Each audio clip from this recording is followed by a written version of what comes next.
আর মাত্র 8টি রান প্রয়োজন 18 বল থেকে। এবং সাদ্দাম তুলে মেরেছেন, বল চলে গেল সীমানার বাইরে। আর মাত্র 2টি রান প্রয়োজন 17টি বল থেকে। জয়ের একদম দ্বার প্রান্তে চলে এসেছে বহুরূপা ক্রীড়া চক্র। অসাধারণ একটি ম্যাচ আমরা উপভোগ করলাম। আর মাত্র 2টি রান প্রয়োজন।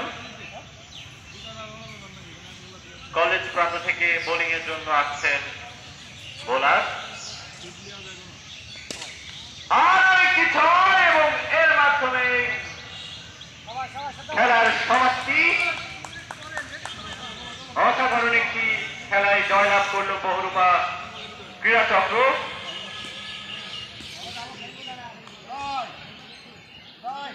এবং সকলের প্রতি আবারও শুভকামনা জানিয়ে আজকের ম্যাচ এখানেই শেষ।